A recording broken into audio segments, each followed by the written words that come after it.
Sino po dito ang nanood ng live natin nung Sunday nung ako po ay nasa Pangasinan? Nagsabi ng amen. Okay. Nabanggit ko po, no,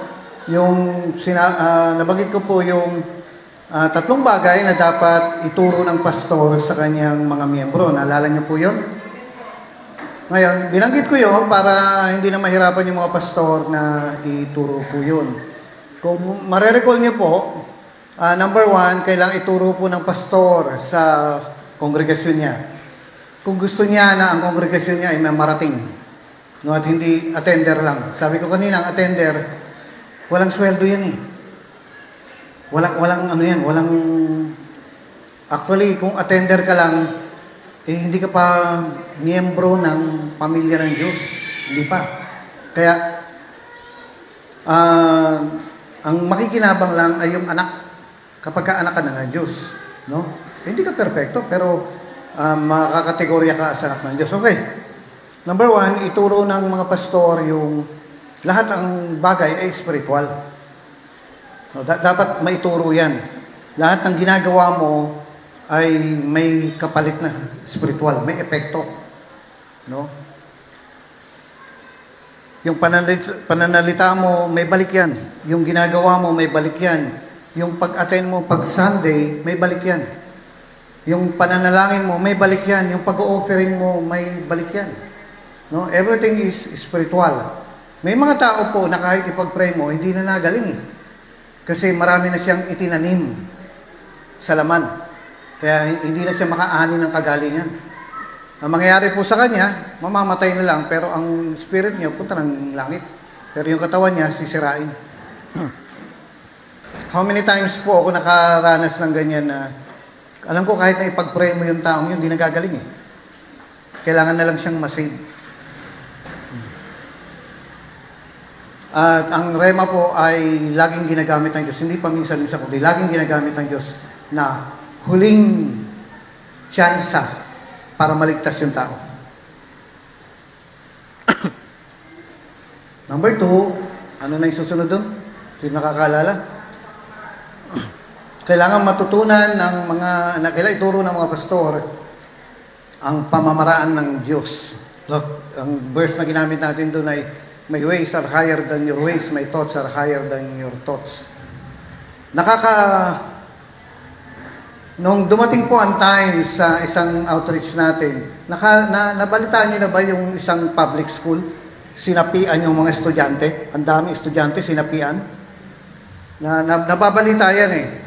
Nagkaroon po ng time yung isang simbahan natin, ganun din ang nangyari. Eh merong albularyo yung nakiki-attend.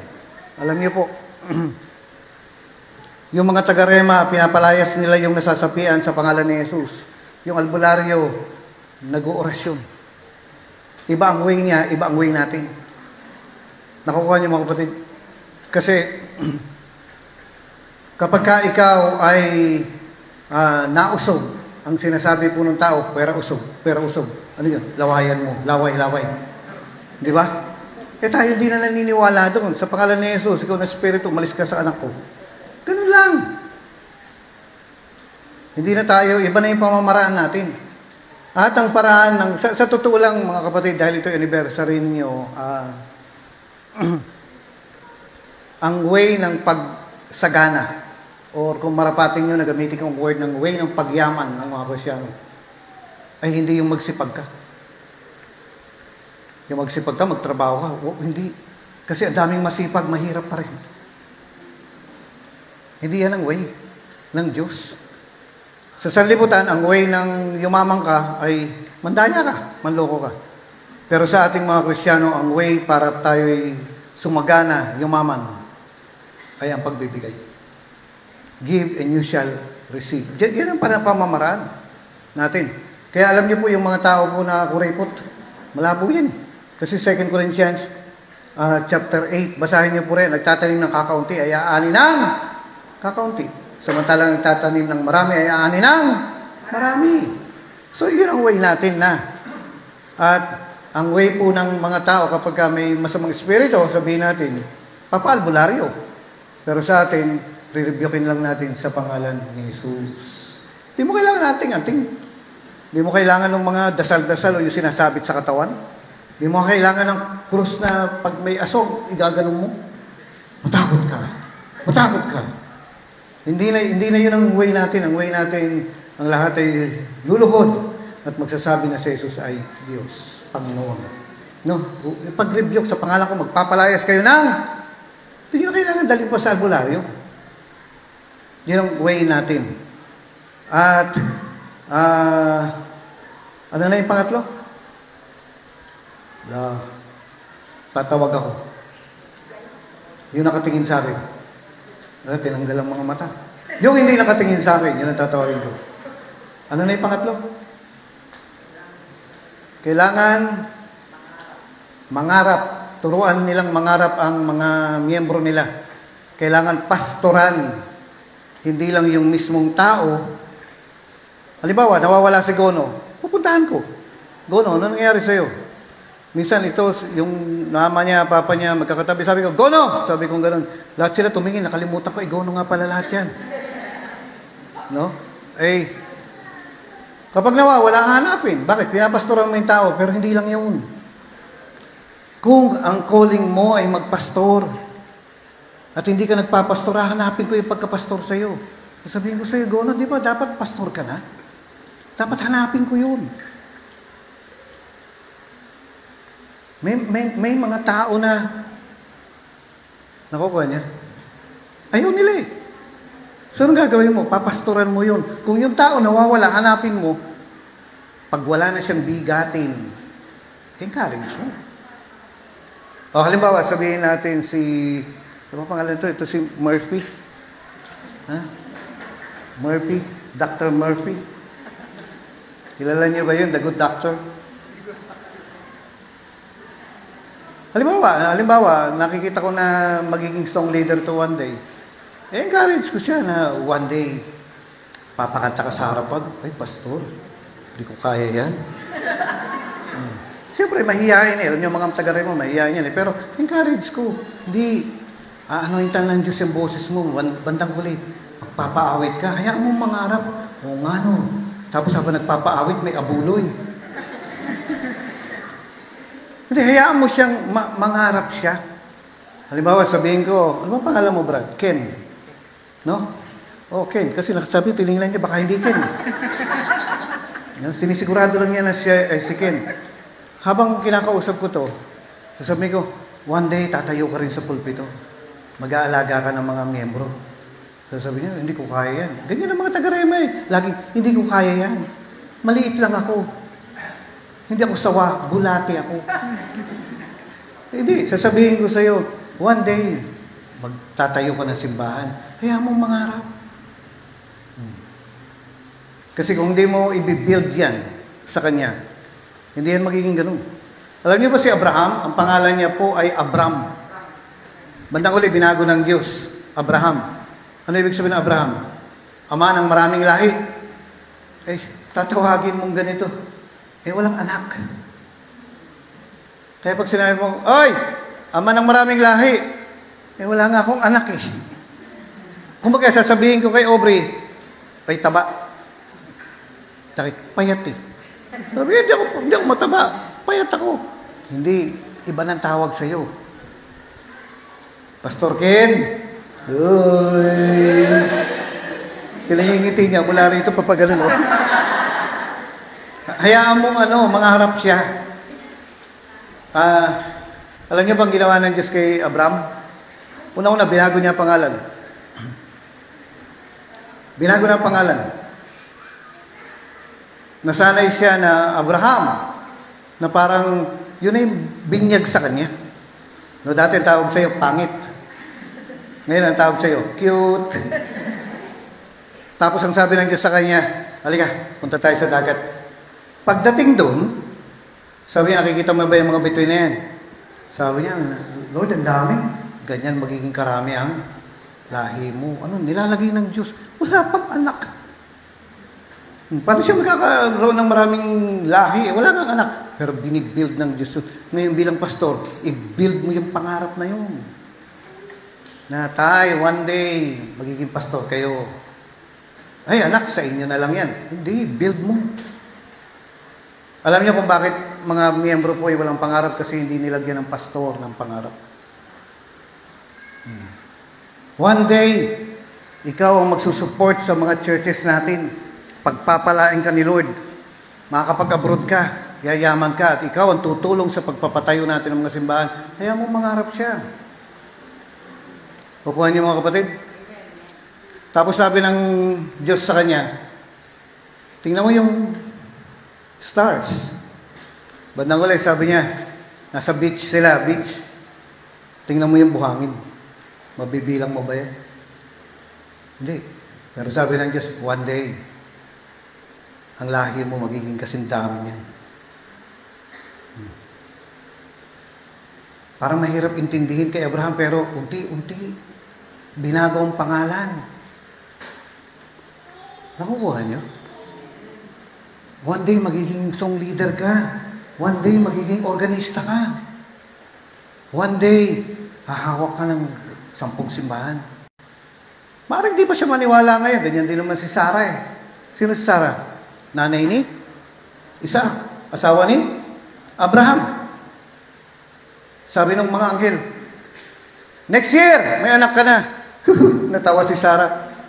Alam niyo po kung yung tawa, laughter, ibig pong sabihin ng laughter, Isaac. Kaya nung pinanganak si Isaac, pinangalan ng Isaac kasi natawa. Oh. Tawag sa'yo, ay bungis-ngis, halika nga. Pinangalanan ng laughter kasi nga, natawa si Sarah kasi next year magkakaanak ka na. Natawa pa ha, hindi pa ganun naniwala. Pero binibuild ng Diyos. Bakit? Kasi kung hindi mo tatanggaping pastor ka, kung hindi mo tatanggaping tinawag ka, hindi ka makakarating doon. Kaya may mga simbahan, walang workers, walang pastor, kasi hindi na-build sa kanila yun. May isa pong simbahan na hindi rema, ang ginagawa po nila, bawal sa kanila magpastor. Bawal. Hindi nila pinagpapastor ang mga miyembro nila. Ang ginagawa nila, sinasabihin, magbi-business ka. Magkakaroon ka ng maraming pera. Eh, what if kung tinawag yung tao? Bawal sa kanila yun. Mali. Kasi alam niyo ba, ang tunay na simbahan nagpo-produce ng worker. Ang tunay na simbahan nagpo-produce ng pastor. Kasi sabi ni Jesus, manalangin kayo ng Diyos magpadala ng manggagawa. Na-check mo, ano yung sinesermon mo? Ano sinesermon mo? Ano yung sinasabi mo sa mga tao? Bakit walang nagwo-worker? Bakit walang nagpapastor? Ano yung tinatanim mo sa mga tao? Nakukuha niyo mga kapatid?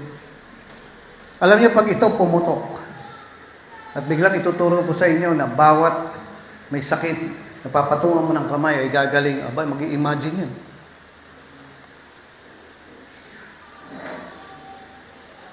Magsisimulang mangarap yan. At mula doon, lalabas yung anointing. So, kailangan mong pastoraan, hindi lang yung mismong tao, kundi pati yung calling nila. Alam mong, tinawag siya na magpastor. Abay, huwag mong hilehin, huwag mong bebehin. Ano yun? Huwag mong bebehin. Lambot ng dela, ano? Igiit mo, magpapastor ka. Ay, pastor, ayoko. Ay, huwag niyo po akong gayahin dahil one time may sinabihan po ako nung, ayaw mo magpastor, malis ka na ng rema. Kaysa maglokohan tayo rito, malis ka ng rema. Hindi ko kailangan ng miyembrong pasaway. Kasi alam ko na magpapastor ka, at alam mo na magpapastor ka. Tapos paarte-arte ka, malis ka na lang. Aanin mo yung mga miyembro na pasaway. Alam niyo ba, dito sa Central Church, yung Central Church natin, 31 pastors ang na-produce na hanggang ngayon, pastor pa rin. Hindi nag-backslide. Yung iba wala na sa rema eh, pero nagpapastor pa rin. 31, nasubaybayan ko lahat yan. Nakukuha niyo mga kapatid. Ilalagay ko na nga yung mga pangalan nila. Ayusin ko lang yun. Hindi ka lang matuloy-tuloy. Lalagay ko yung picture ng bawat isang naging pastor. Bakit nagpastor yan? Kasi nataniman mo na magpapastor ka one day. Kasi ito pag di mo kasi tinanggap ang pagpapastor, yung di mo in-accept, yung anointing, hindi mo rin matatanggap. Although tinawag ka, papalpa ka, papalya ka, kasi hindi mo tinatanggap. So kailangan mo tanggapin. Saka alam niyo, sa totoo lang, paano ka maliligtas kung ayaw mo sumunod sa Diyos? Paano ililigtas ng Diyos ang taong hindi niya mautusan? Sa palagay mo ba, sabi, mag-o-offering na lang ako, hindi offering ang kailangan sa iyo, yung pagsunod mo.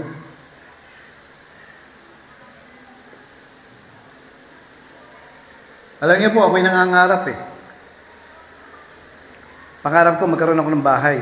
Anong bahay? Kasi naliliitan na ako sa bahay namin. May 5 akong aso. Buntis pa yung isa. Yung golden retriever namin, buntis.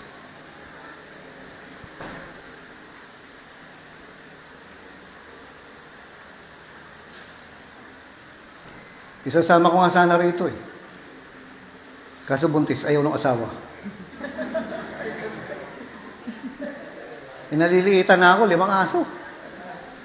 Mga anak pa yan sa September 14. May mga ninong-ninang na nga dadami yan. Maliit yung bahay namin. Nangangarap ako na gusto kong bahay yung kasi laki ng SM North. Kasama na yung parking. Yung kailangan mag-tricycle ka para lang makapunta ng kusina.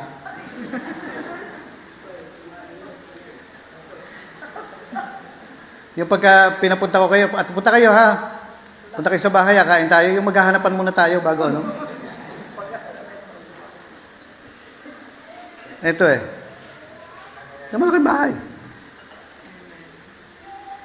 Hindi mangyayari sa akin yun. Hindi bibigay ng Diyos sa akin yun kung hindi ako susunod sa gusto niya.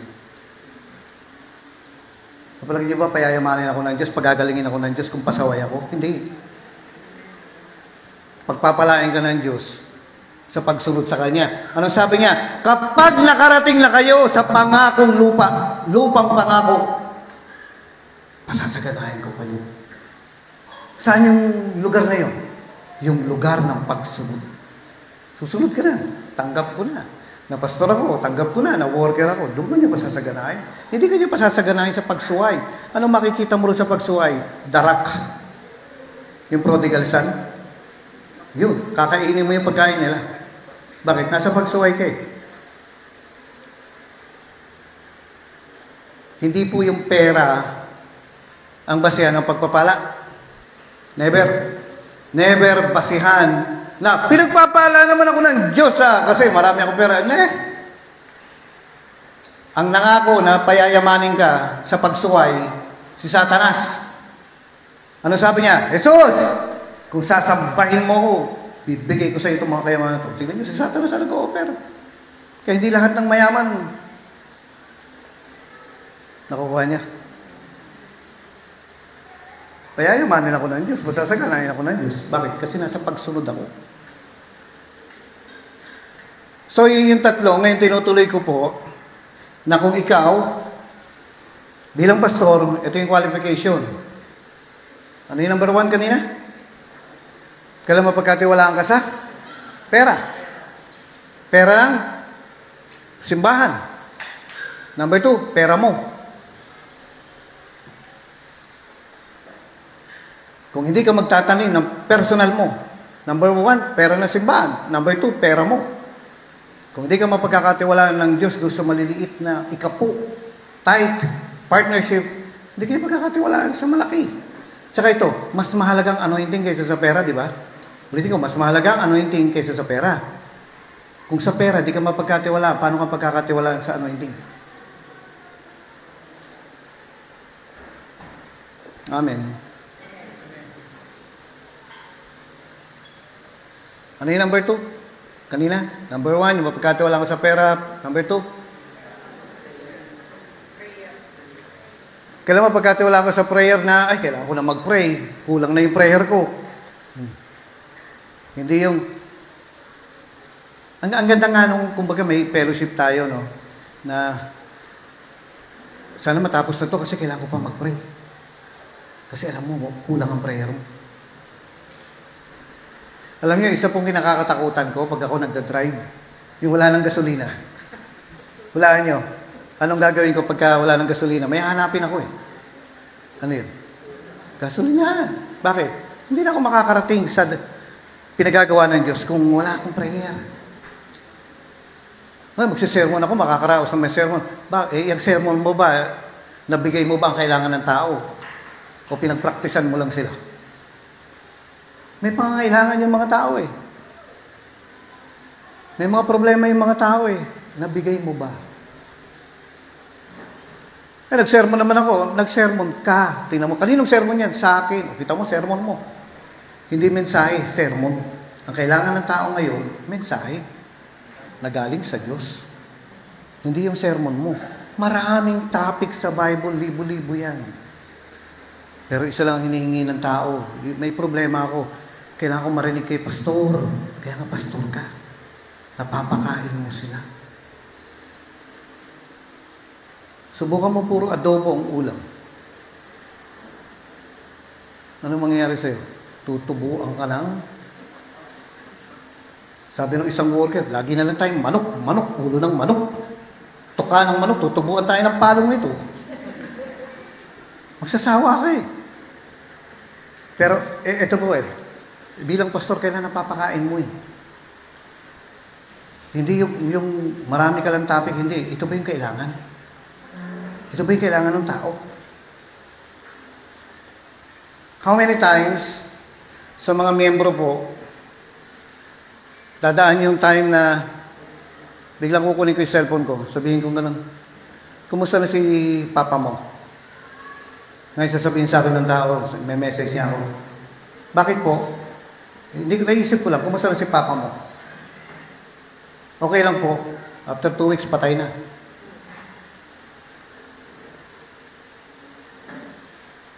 Nakukuha niyo. Papaisip sa'yo ng Diyos yun eh. Bakit kailangan ng miyembro mo? Pag-pray mo na si papa mo, mamatay na. Eh ngayon, kung wala kang prayer, hindi mo maririnig yun. May time pa na, kumusta na yung ate mo? Sabi niya, okay lang po. Hindi, kumusta yung ate mo? Kausapin mo. Bakit po? Basta kumustahin mo lang. Sabi niya, ayun po, ayaw po magsimba. Kumustahin mo lang. At kinumusta niya. Sabi niya, nakamusta ko na po. Sabi niya, bakit po? Natanong niya ako. Sabi ko, para mag-aasawa na yung ate mo. Sabi niya, wala pong boyfriend yung ate ko. After 1 week, kasal. Kanino ba dapat sabihin yan? Sa kanya. Ba't sa pastor sinasabi? Kasi may time ako na marinig. Nakukuha niyo mga kapatid. Yung ipapakanta nyo sa Sunday, dapat itong linggong ito, inaalam na. Yung sa sermon nyo next Sunday, ngayon pa lang, inaalam na. Kasi pwedeng sabihin ng Diyos. Papaalala lang Diyos. Alam niyo mga kapatid, kung ganun tayo ka-sensitive, ilayo ng Panginoon ha. Kung may mamamatay kang mahal sa buhay, 2 years bago mamatay yan, sasabihin kagad sa iyo ng Diyos. 1, bakit? Para mapaghandaan mo. 2, para mapigilan mo. Ngayon, kung tamad kang mag-pray, wala kang time, mag-report sa Diyos, anong papakain mo?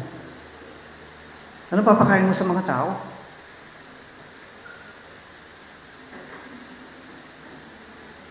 Nakukuha niyo? Papunta ako ng nagkayayaan kami nung kasama ko. Kakain kami doon sa Love Dessert. Alam niyo yung Love Dessert? Restaurant yon na puro dessert. Lahat ng bawal sa akin, nandun. Cake, ice cream, Mercedes de Braso, Braso de Mercedes, ano ba? Basta, lahat ng sweets, nandun lahat. Hinahanap namin dahil binaba kami ng tricycle doon sa maling kanto. Di hanap-hanap kami, lalakad kami gano'n, mga bandang alas 4. Habang nagkukwento kami, lalakad kami, nahanap namin yung lugar eh. Biglang may masamang mangyayari. Sino nakayoko pala yun eh. Salamat. Nasaan ako? Nandito pa rin. Sabi ko, parang may masamang mangyayari. Nagtigil kami ngayon. Sabi ko, pray muna tayo. Pura ba siya karabarala, sabi ko, may masamang mangyayari. Malay ko ba kung sino? Minsan, ang Diyos ganun, hindi niya sasabihin sa iyo lahat. Hindi niya sasabihin sa iyo, mananalo sa loto ay 0, 9. Hindi niya sasabihin sa iyo, basta mararamdaman mo na lang, may masamang mangyayari. Abay, mag-pray ka na. At yung mga ganong klase, nakukuha yan sa travail, sa thanks. Hindi yung, Lord, tinataas namin kung sino man ang may masamang mangyayari, pigilan mo. Hindi, ikaw ang pipigil. How? By praying. At titigil kami, alam nyo,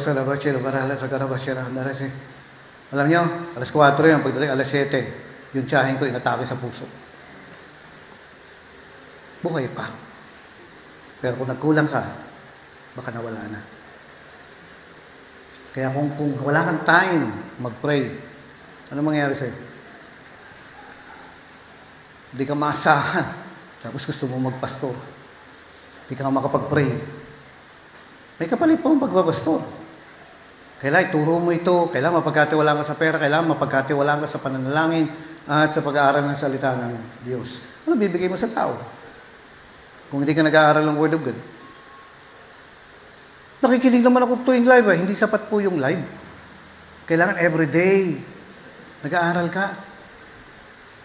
Alam niyo, sabi ko nga sa inyo nag-enroll ako sa online ng Rema Bible Church kay Hagin.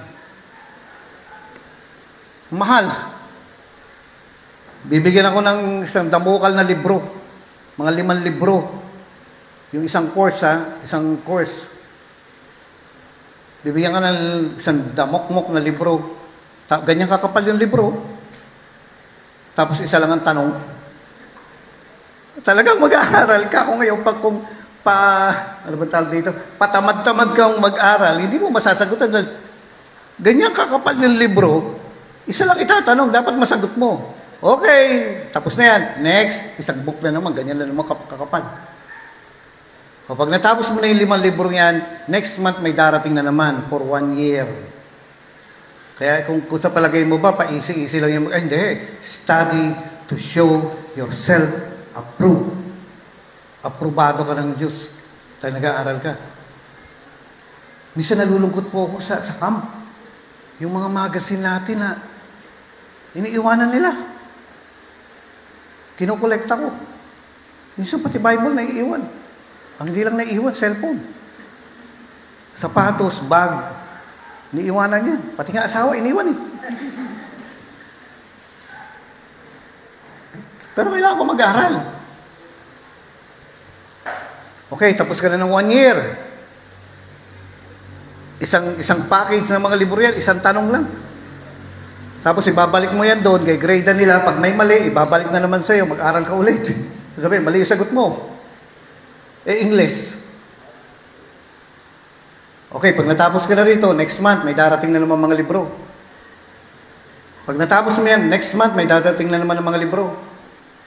Yung buhay ni Jesus, 3 volume yun. Kasi, iba-iba mga nag-ikot-ikot si Jesus dito sa Israel. Kailangan, pagkatapos nito, yung chronological order ba? 3 volume yun. Pag-aaralan mo lahat. At, ito pa. Mga kapatid, alam niyo ibig sabihin ng matured sa Panginoon? Matured. Gaw na ilang taong ka na? 18. Matured ka na ba kay Lord? Ito. Itong si Brother JR. JR ba o Junior? JR. Taga saan ka, brother? Montalban. Sinong pastor mo ron? Si Pau? Okay. Dating pastor yan dyan si Marvin Ilang taong ka na? 18. Sabay kayong pinanganak sa isang ospital? Parehong 18 Matured ka na ba? Eto po Tanungin ko po kayo. Ito si Beverly, kilala ko. Ilan taon ka na? Ha? 19. Matured ka na ba? Okay. Si Ate Nelly, matured na ba? Si Desa, matured na ba? Itong si Murphy, matured ka na ba? Si Kuya Boy, matured na ba? Kasi alam niyo minsan sinasabi natin ang maturity yung mabait, maunawain, hindi tampuin. Yung ba yung matured na? Hindi. Ang tunay na matured sa Panginoon, alam na niya kung paano mag-pray. At nakukuha niya yung pinagpe-pray niya. Kaya na niyang gumaling mag-isa. Kaya na niyang sumaganang mag-isa. Yun ang ibig sabihin ng matured ka na. Hindi yung mapagtiis. Ang kailangan mo ay tibay lang. Kung mo nakapagtiis ka, matured ka na ba? Hindi. Ang tunay na maturity, nasasagot na ang prayer mo nang hindi ka umaasa sa iba. Kaya ko nang gumaling sa sarili kong sakit. Na kaya ko na ipag-pray ang sarili ko. Kaya ko nang humingi ng pera sa Diyos. Yun yung isang part ng maturity.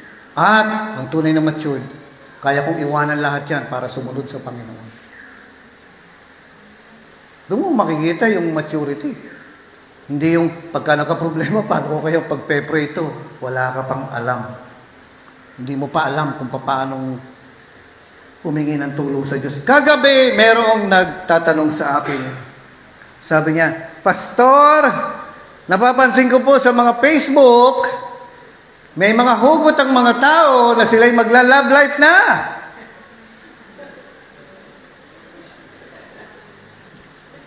Nakikita ko si Troy. Sa Tagalog, si Ney. Takot na siya, oh. May alam ako sa'yo. Hindi ko sasabihin. Pero pag ako pinilit, sasabihin ko rin. Sabi niya, kailan po ba pwedeng mag-love life?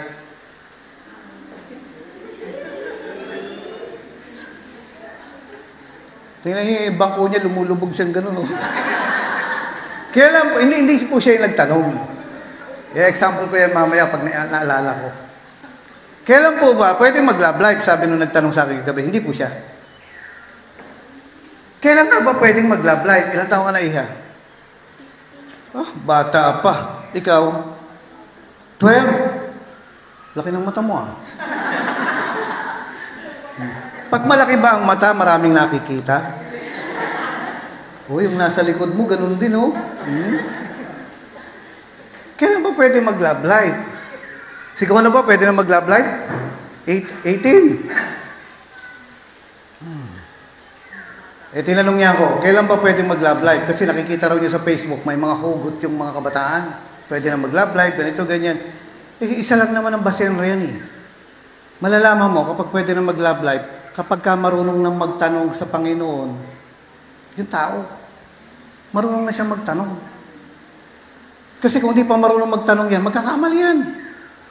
Dapat marunong siyang magtanong, Lord, paano yung ministry ko, family ko?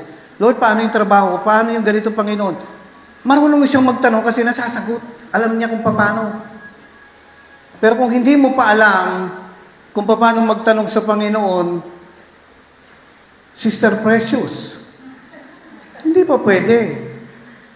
Bawal pa. Kasi hindi mo pa alam. O, sino dito yung elementary pa lang gusto na magtrabaho? Ang requirement board passer. Tanungin mo, what is the circumference divided by the median of a square? Hindi niya alam pa yun. Bakit elementary pa yan, eh? Wala pa siya sa level na ganun. Kapag ka pwede ka na mag-love life, dapat nasa level ka na ng marunong kang magtanong kay Lord. Kung yung mga tanong mo, hindi masagot-sagot, hindi ka pa pwede mag-love life. Bakit? Magkakamali ka. Hello? Ikaw ba marunong ka na magtanong? Ha? Ayaw mo tumingin sa akin? Yan. Ikwento kita, gusto mo? Kukwento kita. Kung may kukwento ko, kasi wala akong makwento eh. Buti na lang. Siguro na marami ako alam dito eh. Chismoso eh, no? Kung hindi ka marunong magtanong kay Lord, wala kang right. Hindi ka pwedeng magnegosyo ng sari-sari kung hindi ka marunong magsukli eh. Common sense yun. Kung marunong ka na magtanong sa Panginoon, ayan, pwede ka na mag-love life. Bakit? Kasi, alam mo na yung oo ng Diyos sa hindi ng Diyos. Okay ba, Beverly? Okay lang. Troy. Kumusta ba kayo ni Patrick? Balita ko, may LQ kayo ah.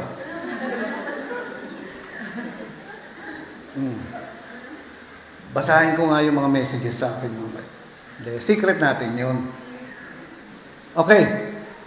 So, kailangan mo mag-aral ng Word of God kasi ang kaya pong ibigay ng isang pastor ay yung alam lang niya. Kaya kailangan mong mag-aral. Grabe po. Isang buwan, isang damukal na libro. Next month, isang damukal na libro. Bawat book, isa lang ang tanong. At pagkatapos noon, next month, at kapatapos mo ng first year, next year naman. Pahirap ng pahirap. At alam niyo, sabi nila sa Rema Bible Church, doon kay Hagin, hindi sila tumatanggap ng pastor na may utang. Kung hindi mo kayang mag-pray ng pera, wala kang karapatang magpastor. Bakit? Ano tuturo mo sa mga miyembro mo? Mayroon na may tuturo. Ano? Paano mangutang? Hindi. Ang kailangan mo ay paano magbayad. Mahigpit. Napakahigpit. So, yun ang level eh. Ngayon, kapag katapos mo ng first year, padadalang ka nilang diploma. Pero kahit naman tama lahat ng sagot mo, tetestingin ka sa aktual ng buhay. Doon makikita. At ngayon po, ang isang trabaho po ng pastor, babalikan ko yung last week, last na po ito, ay, ano na ngayon number 1? Hindi, yung last week. Lahat, kailangan ituro ng pastor na ituro ay, trabaho ng pastor na lahat ng, ituro sa kanyang miyembro na lahat ay spiritual. Number 2, turuan ng pamamaraan. At number 3, pastoran, turuan ng mangarap kay Lord at pastoran yung kanilang calling. Hindi lang actual na tao. Ngayon, may number 4. Ngayon, ni-rumble ko na lang. Alam niyo, ang isa pang ano rito itong sila Kenneth Hagin, mga anointed to Kenneth Copeland, Morris Cerulo, mga anointed to mga to Alam niyo po, yung sermon nila, binibenta nila. Yung isang tape, sa kalahating oras yung sermon na yun. Binibenta nila. Bakit? Kasi doon lang naman income nila Doon lang pumapasok. Yung mapagbebentahan nun, sa kanila pumupunta. May pamilya yan. Alam niyo, isang tape. Meron si Kenneth Copeland, How to be, Excellence in Ministry. First time ko narinig yun, sabi ko, ganito pala dapat ang pastor. Dapat ang minsan, sabi niya gano'n, pagkaliba, nagpapalayas ka ng demonyo, magkaroon ka ng firm stand na, lalayas ka, alis na ako. Bakit? Kasi alam ko, aalis. Hindi yung babalikan pa kita para rebukein. Sinabi ko na nga, umalis ka Bakit ka uulitin yun?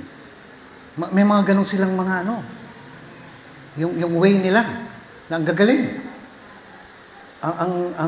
Tapos, si Kenneth Hagin, naririnig talaga niya ang Holy Spirit. Na andun, hahanga ka paano ko kayang magaya yung mga ganun? O di makinig ka ng sermon nila. Kaso, isang sermon nila, isa't kalahating oras. Tapos kapag nagturo yung mga yan, bihira sila nagtuturo ng isang sermon lang. 6 na tapes. 6 na sermon. Series. Kasi faith by coming and hearing and hearing by the Word of God. Pakikinggan po yan. Sa oras at kalahati, pipilitin ko di makatulog. Tapos, slang. Tapos, minsan yung mga sermon ni Kenneth Copeland, ang daming patawa. Hindi na ako natatawa. Bakit naantok na ako, pero kailangan mo i-rewind, play, ubos na yung battery ko. Bibili ka talaga, gagastos sa spiritual life mo. Bakit? Tinitingnan ng Diyos yan eh. I am weighing your actions. I am weighing your words. Tinitimbang ko yung action mo. Ngayon, tapos bebenta nila yung tapes nila, mahal. Ano gagawin ko? Wala akong magagawa. Kailangan bilhin ko. Kailangan ko mag-aaral. Hindi yung babasa ka lang ng Bible. Kasi ganito eh. Sino magpe-perfecto sa'yo? Ayon sa Ephesians chapter 4, apostol. Paano ka mape-perfecto? Wala kang apostol. Puro na lang si pastor. Hindi ka lalago. Kailangan mo ng apostol. Kailangan mo makinig sa mga apostol. Anong susunod? Binagbigay siya ng apostol. Susunod? Propeta. Maraming mga Kristiyano, walang propeta sa buhay. Bakit? Unang-una, hindi nagbabasa ng mga aklat ng mga propeta. Tulad si Habakuk. Sino pa? Sino pa? Si Hagay. Hindi ka nagbabasa ng mga ganyan eh. So wala kang kaprope-propeta sa buhay mo. Puro pastor ka na lang. Hindi ka lalago sa pastor lang. Hindi ka lalago kay Kuya Boy lang. Hindi ka lalago sa pastor mo lang. Kailangan itong mga taong to i-expose ko. Nalala ko nung nagsisimula po kami sa Rema, yan sila Pastora Eli. Hindi pa pastor yan. Teacher pa lang yan ng Bible study. Dinadala ko kay Morris Cerulo. Sabi ko, every first Saturday, punta tayo doon sa Metropolitan. Schedule natin, manood tayo kay Morris Cerulo. Kahit hindi nila naintindihan lahat ng sinasabi ni Morris Cerulo, kailangan ko expose. Kasi sa anointing ni Morris Cerulo, kailangan expose. Hindi ka lalago ng pastor lang. Hindi ka lalago kay Kuya Boy lang. Kailangan expose kita kay Benny Hinn. Bakit? Kasi evangelist yan. Kailangan kita expose kay Kenneth Hagin. Bakit? Propeta yan. Isa lang ang pastor mo. Pero pwede kayong magkaroon ng mga propeta, evangelista. Kapag hindi kayo ma-expose, tingnan nyo, kailan tayo nagkaroon ng Laughing in the Spirit? Nung na-expose lang tayo kay Kenneth Hagin. Kaya kung nakikinig ka na lang palagi kay Kuya Boy, matutulungan kita, pero hindi ka lalago sa akin lang. Kailangan kitang i-expose. Kaya sa camp, pinapalabas ko yung kay Kenneth Hagin kasi hindi ko kaya yung anointing na yun. Wala akong anointing nung gano'n, di ba? Kaya kailangan iharap ko kayo dun. Malinaw po ba? Kailangan i-expose kita sa evangelist, kailangan i-expose kita sa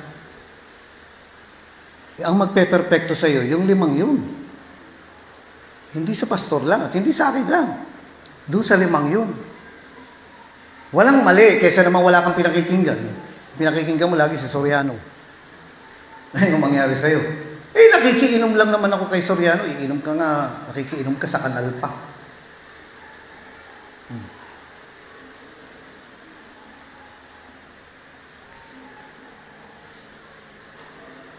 Nakukuha niyo mga kapatid. Maya ako nalang kuwento yung ibang part. Meron tayong secret. Last, number 4. No? Yung last, nasasabihin ko yung number 4 ay trabaho ng isang pastor, alisin sa pagkamanok ang miyembro at gawing agila. Ano ibig sabihin nito? Ito po yung isang popular na kwento na partly napanood ko nung ako ay bata pa sa Channel 4. Noong unang panahon.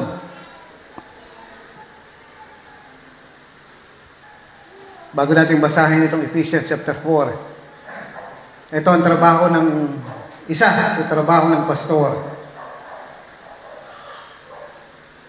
Nung elementary po, kung may napanood ako sa Channel 4, na isang magsasaka na nakita niya yung pugad ng lawin. Ang lawin kasi, yung agila. Hindi yan namumugad yan sa mababa lang, always sa matataas. Nakarating siya sa bundok. Anong nangyari? Nakita niya may ilang itlog. True story po ito. Ang ginawa niya, kinuha niya isang itlog ng agila at inuwi niya. Ngayon, ito po yung kwento. No? Ibang kwento na. Itong magsasakang ito, nilagay niya ngayon yung itlog doon sa itlog ng mga manok. Di, ang kita ng manok, sabi niya gano'n, hindi naman nagbibilang yan eh. No? Basta pag nilagay mo yan dyan, lilim-liman niya yan. Hanggang sa dumating ang time, ito pong itlog ng agila ay napisa.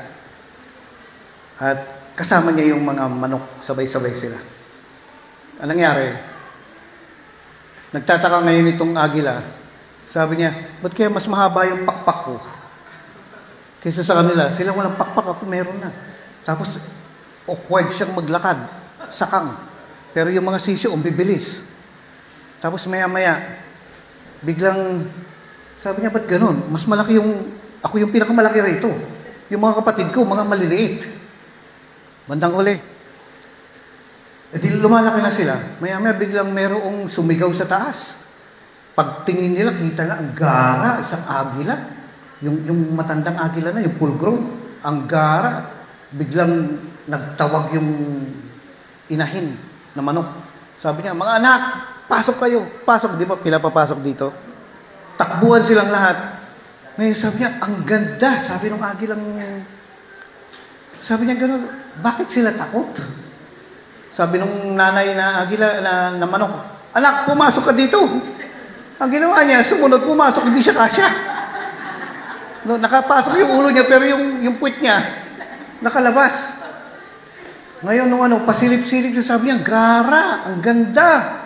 Para bang bilib na bilib siya, tapos kinabukasan na naman, ayan na naman yung agila, takbuhan na naman sila sa pagpak ng nanay ng manok. Pero sabi niya, bakit siya hindi takot? Hanggang sa mamaya, ilang araw yan, nasa garang-gara, samantalang yung mga manok, takot na takot. Hanggang sa mamaya, biglang narinig niya, nagsalita yung agila, na ilang araw na umiikot-ikot. Sabi niya, anak, hindi ka manok, agila ka. Hindi ka para dyan sa lupa, dito ka, para sa amin. Alam niyo, sinasabi ng Diyos sa atin, umangat ka. Hindi ka manok. Ang manok kasi para sa kaserola. Samantalang ang agila, alam niyo, hindi tayo sinabihan ng Diyos kahit kailan na manok ka. Ang sabi niya, tulad ng mga agila. Tinawag tayong agila. Kaya huwag kang makontento sa buhay na yan. Papayag ka late-late ng sweldo mo. Papayag ka, ganyan na lang ang buhay mo. No, sinabi ng Diyos, mayroon pang mas mataas. Tinawag tayong maging katulad ni Kristo. Basahin po natin dito sa verse 13. No? Tama ba verse 13? Yes. Verse 13, ang sabi niya, sa gayon tayong lahat ay magkakaisa sa pananampalataya at pagkakilala sa anak ng Diyos at magiging ganap. Ano ibig sabihin ng magiging ganap? Magiging kumpleto ka. Ano ibig sabihin ng kumpleto? Magiging ganap ang ating pagkatao ayon sa pagiging ganap ni Kristo. Wow! Yung pagkatao mo, yung mentalidad mo, yung tayo mo, yung tindig mo, yung bulsa mo, kasing yaman ng Diyos. Yung pagtayo mo, yung tindig mo, hindi ka mukhang mahirap, mukha kang anak ng Diyos. At kapag humarap ka sa isang masamang espiritu, ang tingin ng demonyo sa iyo, ikaw ang anak ng Diyos. Masisilaw sila sa iyo. Bakit? Kasi kapantay mo ang Diyos. Hindi ikaw ay Diyos. Kung hindi, sabi niya, hanggang sa kasing tangkad mo na si Jesus. Kasing kapangyarihan mo si Diyos. Oh, pwede ba yun? Yes. Alam niyo ba, nakalagay sa Bible, sino man patawarin mo, papatawarin ko. Alam niyo, sabi ni Jesus, di niyo ba alam, kayo yung mga Diyos din? Ang gusto ng Diyos, iangat ka doon sa level ng pagka-Diyos. Hindi ka Diyos, nasasambahin ng mga tao, pero ka-level mo ang Diyos. At anumang pahintulutan mo, ay pahintulutan ng Diyos. Ang ipagbawal mo, ay pagbabawal ng Diyos. At anumang iutos mo sa mga masamang espiritong yan, susunod sila. Nakukuha niyo mga kapatid. Alisin ka sa pagkamanok at dalhin ka doon tulad ng mga agila. Kailangan Itong si Precious, si JR, walang ID to eh. Ano ba pangalan mo? Marian Rivera? Hindi po. Ha? Danica? Monica? Kanino kayo? Kay Pastor po. Kay Pao? Kayong tatlo? Oo. Pao, itong mga sisiw na to, si Precious, 12 years old, ikaw 15, si Monica ay 15. Ang trabaho mo, gawin silang mga agila one day. Hindi takot sa buhay. Kapag nakakita ng kahirapan, winawasak nila. Kapag nakakita ng sakit, pinagagaling nila. Bakit?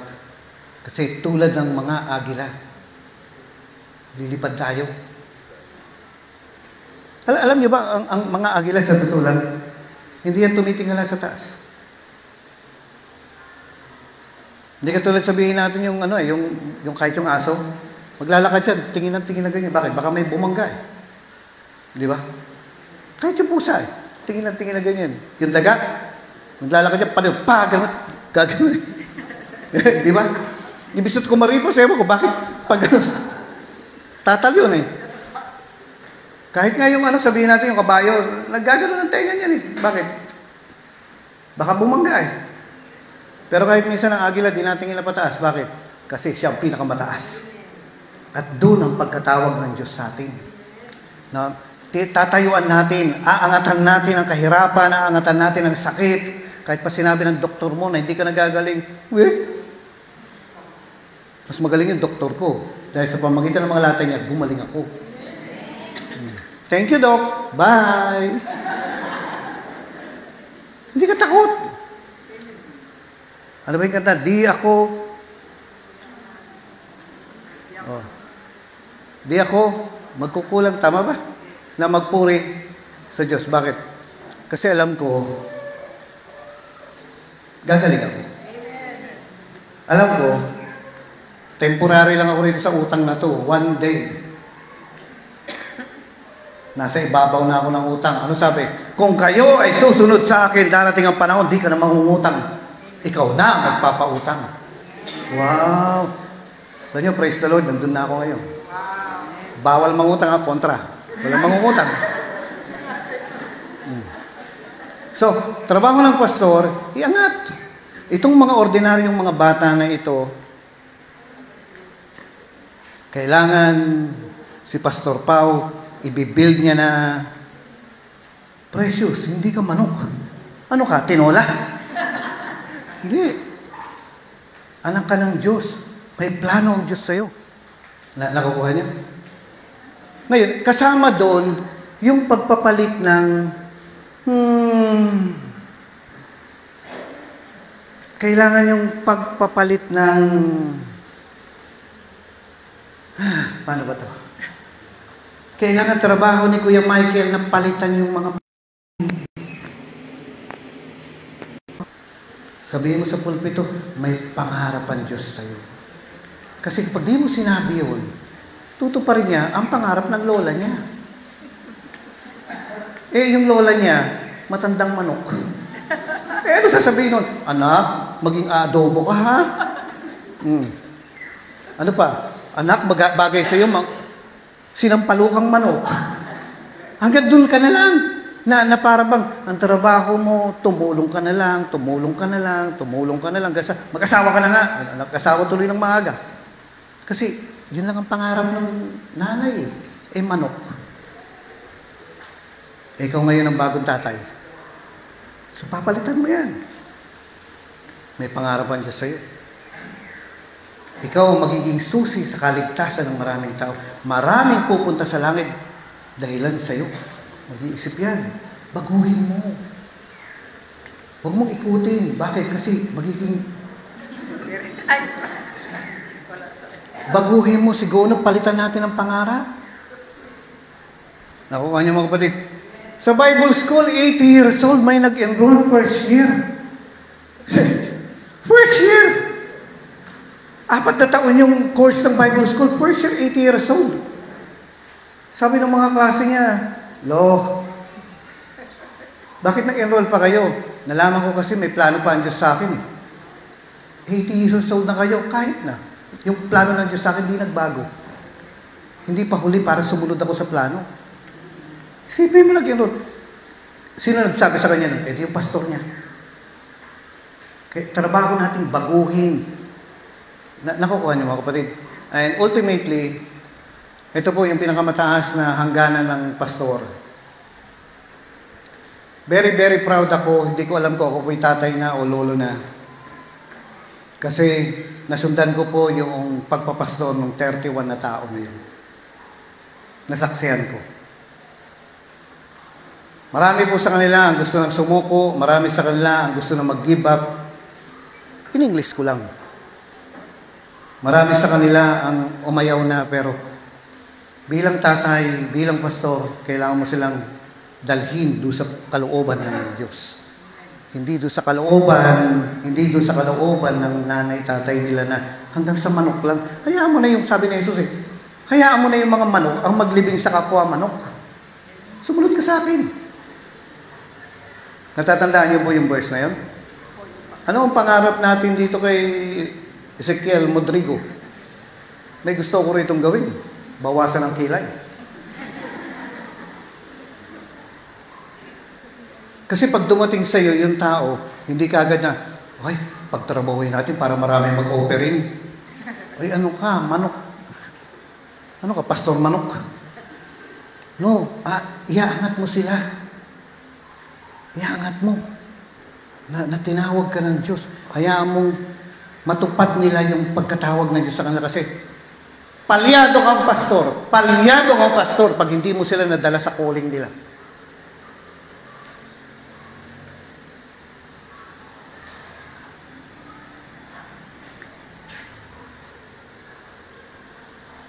Tulad si JR, aalamin ko kung anong kalooban ng Diyos sa kanya. Ngayon, dadaling ko siya ron. Kasi may calling eh. Kung ang batang ito ay may calling, dapat alam ko at dadaling ko siya ron. Hindi kita ilalayo na, pinipigilan po ako ng magulang ko eh, ganito, ganyan. Dapat daw special, tinola ko. Hindi. Sabihin ko, hindi. Special ka sa Diyos. Ito ang calling mo. Alam mo kasi, lagot tayong dalawa sa Diyos pag hindi natin nagawa yun. Mananagot ka sa Diyos dahil nang natili kang manok at mananagot ako sa Diyos kasi hindi kita inalis sa pagkamanok. Ang hirap kayang yayain. Halimbawa tayo, yayain ko po kayo na one day magiging pastor kayo. Napakahirap gawin yan. Dito kay Monica, mamimit niya si Monico. At one day magiging mekaniko. Ang hirap gawin na magpapastor ka, ha? Sa pilitan yan. Pero ang laking pananagutan ko kapag hindi ko nagawa sa kanya yun. Sabi ni Jesus, hayaan niyo na yung mga manok ang maglibing sa kapwa manok. Pero kayo, sumunod kayo sa akin.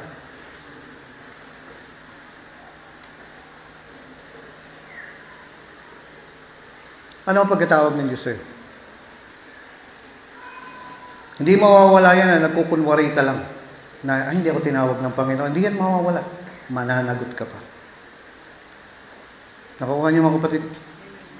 Close natin to. Ano na yung binanggit ko po sa inyo? Yung number 4, alisin sila pa sa pagkamanok at gawin silang mga agila.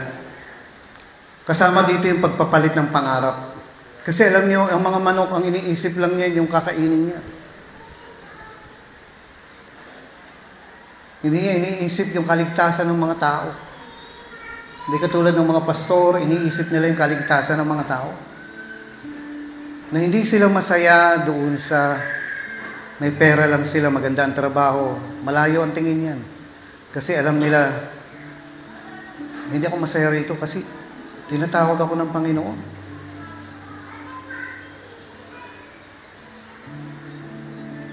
Sa dako ng kabanalan,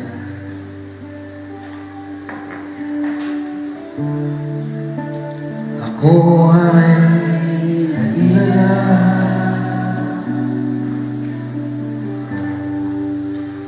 Ako ay namangha.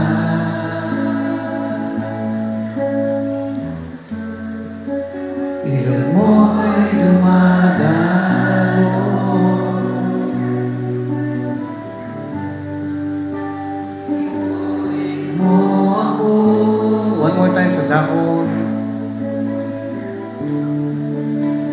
sa dako ng kabanalan.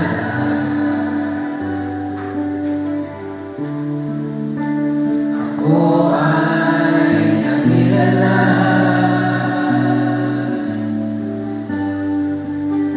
ako ay namangha.